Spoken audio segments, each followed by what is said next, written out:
ketika rakyat sudah tidak lagi punya suara merayu ketika jeritan kelaparan semakin tenggelam dalam debu bencana. Pemimpin pula sanggup memilih untuk menolak bantuan luar tanpa belah ihsan.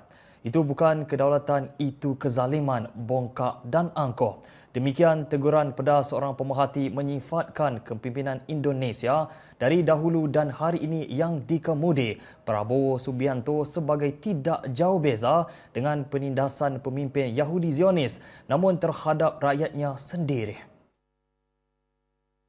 Lebih memalukan, dakwa pemerhati kerajaan itu sendiri didakwa gagal menyalurkan bantuan secara berkesan kepada mangsa terjejas bencana di Sumatera. Meskipun beberapa pemimpin dunia sudah pun menawarkan untuk menghulurkan bantuan atas dasar kemanusiaan sejagat. Terbaharu, pemerintah Bandaraya Medan mengambil keputusan memulangkan bantuan kemanusiaan berupa 30 tan beras yang diterima daripada Kerajaan Emiria Arab Bersatu UAE susulan arahan kerajaan pusat supaya bantuan bencana di wilayah Sumatera diuruskan secara dalaman tanpa melibatkan pihak asing buat masa ini. Datuk Bandar Medan Riko Tri Putra Bayuwas berkata kerajaan pusat menetapkan bahawa semua bentuk bantuan bencana di Sumatera hendaklah diuruskan secara sendiri bagi memastikan keselamatan, penyelarasan logistik serta dasar negara terus terpelihara. Riko menjelaskan selepas bantuan itu diterima secara simbolik 12 Disember lalu, pihak berkuasa tempatan segera menyemak aspek perundangan dan garis panduan berkaitan melalui BNPB dan Kementerian Pertahanan. Sebelum ini, Timbalan Duta Besar UAE Shaima Al-Hebsi telah menyerahkan bantuan bernilai tinggi itu di Pusat Operasi Kebajikan di Medan, termasuk barangan keperluan asas, keperluan bayi serta kelengkapan ibadah. Dalam perkembangan sama, Kerajaan Wilayah Aceh secara rasmi memohon bantuan daripada Program Pembangunan Pertubuhan Bangsa-Bangsa Bersatu UNDP dan Tabung Kanak-Kanak Pertubuhan Bangsa-Bangsa Bersatu UNICEF bagi menyokong usaha pemulihan pasca bencana selepas banjir besar dan tanah runtuh yang melanda wilayah itu. Langkah ini berbeza dengan pendirian pentadbiran Prabowo yang sehingga kini belum membuka akses bantuan asing susulan bencana yang melanda 3 wilayah di Sumatera sejak akhir November dengan jumlah kematian melebihi 1,000 orang.